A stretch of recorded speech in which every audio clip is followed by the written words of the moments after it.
Sa Antarctica, isang grupo ng mga siyentipiko ang nag-drill ng yelo para makakuha ng mga pangunahing sample. Habang bumababa ang drill, nagsimulang mag-crack ang yelo sa ilalim ng kanilang kampo at hindi nagtagal ay nagsimulang lumubog ang drill. Nahulog si Jason at buti na lang at natulungan siya nina Jack at Frank sa tamang oras. Pagkatapos ay tumalon si Jack sa kabilang parte ng yelo upang kunin ang mga sample, ngunit nung pabalik na siya nabasag ang yelo, kaya nahulog siya, buti na lang at nakagamit siya ng hook para kumapit at hinila siya ng kanyang mga kaibigan habang pinagmamasdang mabasag ang part ng yelo sa lugar. Makalipas ang ilang sandali, dumalo si Jack sa UN Conference on Global Warming sa New Delhi para balaan ang mga leaders ng bansa na magkakaroon ng bagong ice age at ang lahat ng bagay sa planeta ay magiging yelo. Ang isang leader ay tinanong siya kung ilang oras pa ang natitira at ipinaliwanag ni Jack na tatagal ng isang siglo. Ngunit kung hindi sila titigil sa paggamit ng mga fossil fuel sa lalong madaling panahon, mapapadali ang sakuna. Sa labas ang mga tao ay nagproprotesta laban sa climate change at ang isang reporter ay nagkomento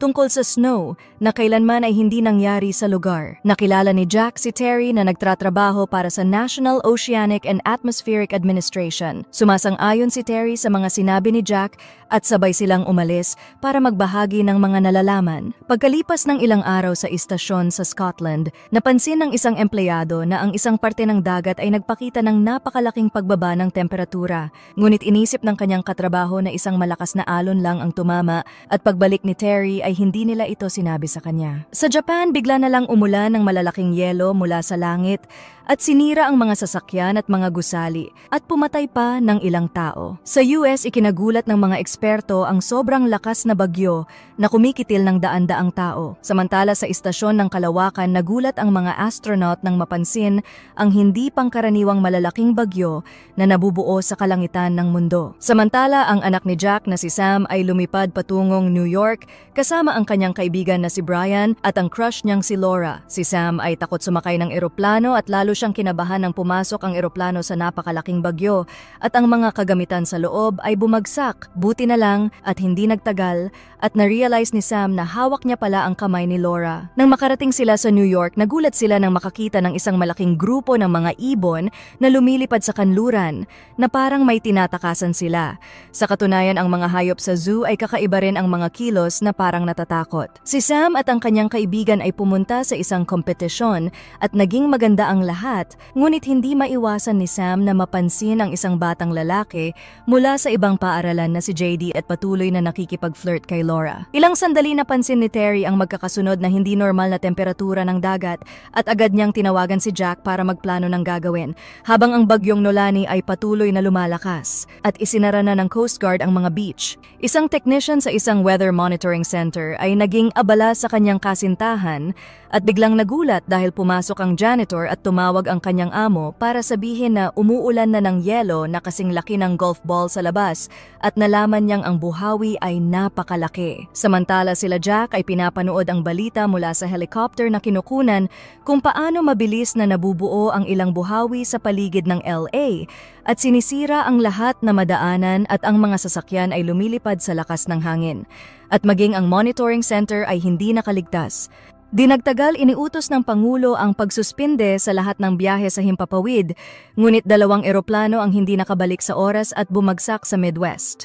Samantala sa Office of Global Change sa Washington, D.C. ay nagbahagi ng ulat tungkol sa nangyayari sa buong mundo at dahil sa natuklasan ni Terry sa temperatura sa dagat, na ipaliwanag ng maayos ni Jack sa kanila na ang sanhi ay dahil sa mga natunaw na yelo mula sa North Atlantic na umaagos ngayon dahil sa global warming, ngunit ito ay teorya niya lamang. Dahil dito, inutusan si Jack ng kanyang amo upang makahanap ng patunay at para maipadala sa gobyerno. Sa tulong ni Frank, Jason at meteorologist ng NASA na si Janet, nagsimulang magtrabaho si Jack ng husto at hindi na rin siya natutulog. Di nagtagal nalaman nilang may 6 hanggang 8 linggo na lang bago tumama ang ice age sa Earth. Sumunod na araw, tumawag si Sam kay Jack at sinabing na-stuck siya sa New York dahil sa walang tigil na pag-ulan. Ilang sandali nag-offer si JD na kung pwede doon na lang sila sa kanyang apartment tumuloy. Terry. At ang mga tao sa labas ay nagkakagulo at pilit na pinasok ang mga supermarket.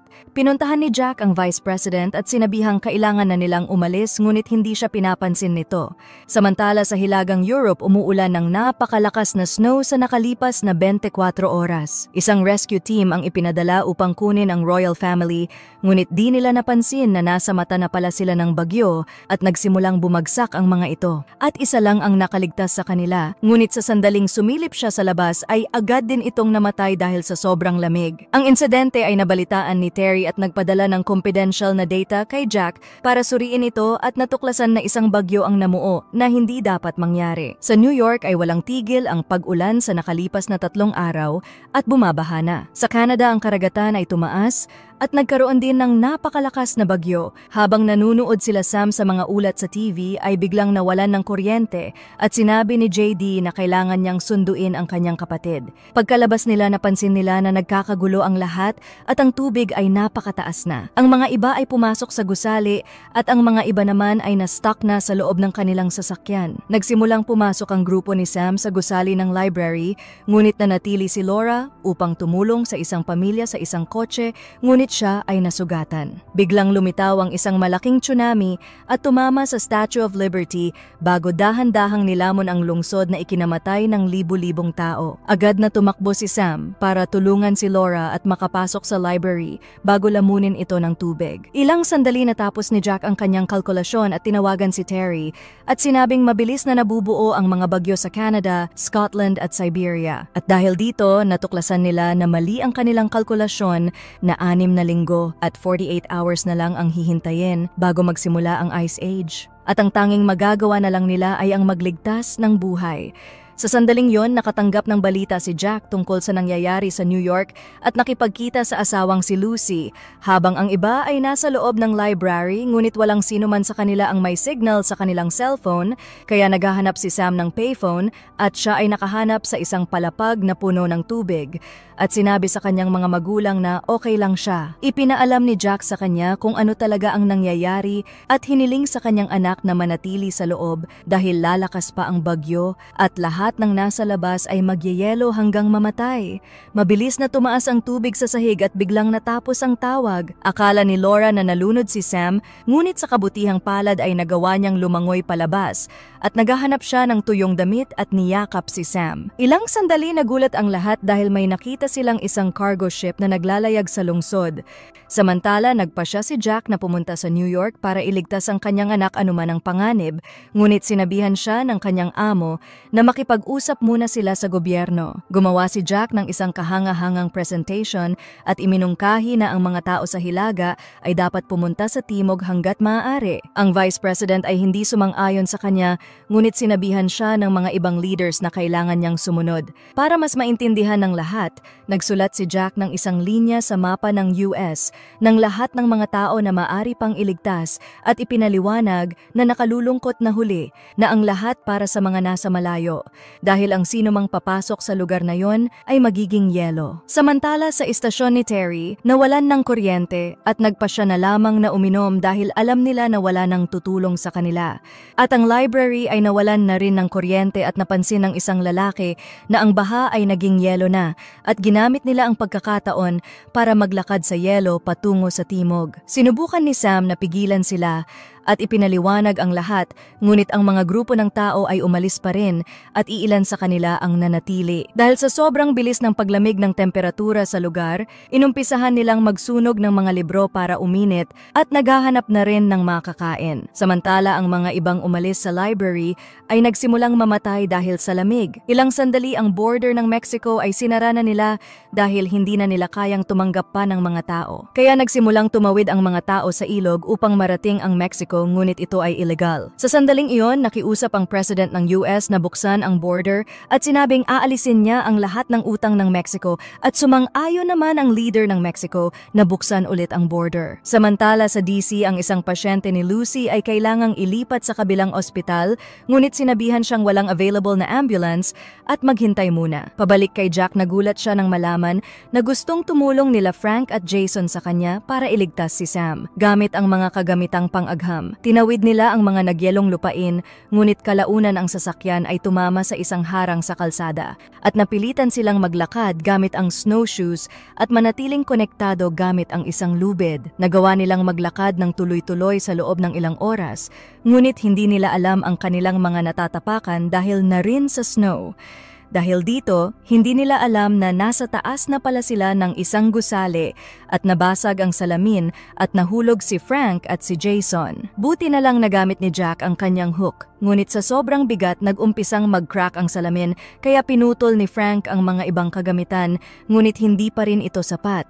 Kaya si Frank na mismo ang pumutol ng kanyang lubid para iligtas ang kanyang mga kaibigan kapalit ng kanyang buhay. Pagkatapos ay nagtayo sila ng tent para magpalipas ng gabi.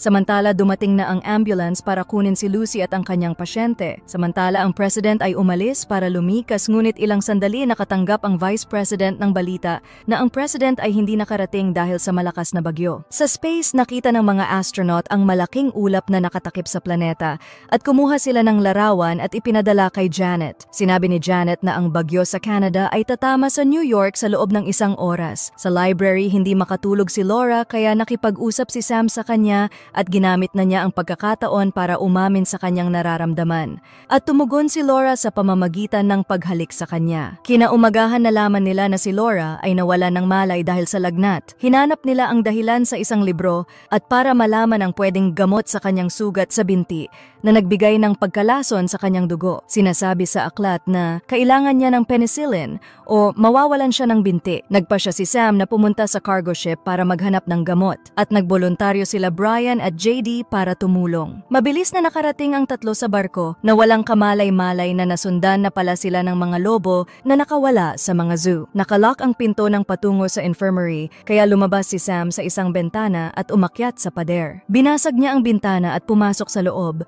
kung saan binuksan niya ang pinto para sa kanyang mga kaibigan at nakita ni Brian ang penicillin. Gustong bumalik kaagad ni Sam, ngunit sinabi ni Brian at JD na dapat din silang kumuha ng mga pagkain. Ngunit natagpuan sila ng mga lobo at nagsimulang habulin sila. Ang isa ay nakagat si JD, buti na lang, at natulungan siya at nakapasok sa isang silid.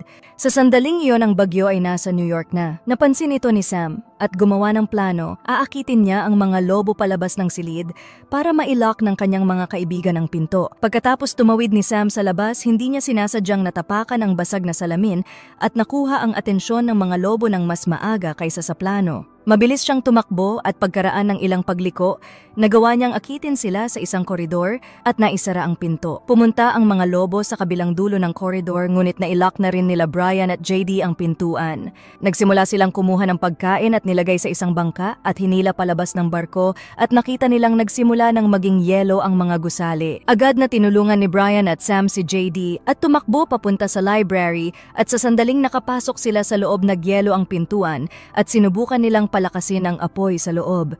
Patuloy na naglakad sina Jack at Jason, ngunit kalaunan ay bumagsak si Jason dahil sa pagod. At kinailangan siyang hilahin ni Jack sa snow. Nang makita ang mata ng bagyo, agad siyang naghukay sa snow at nakakita ng vent at pumasok sa butas kasama si Jason. Nang magising si Jason, nakita niyang nakatayo ang kanilang tent at kinausap si Jack na magpatuloy ulit.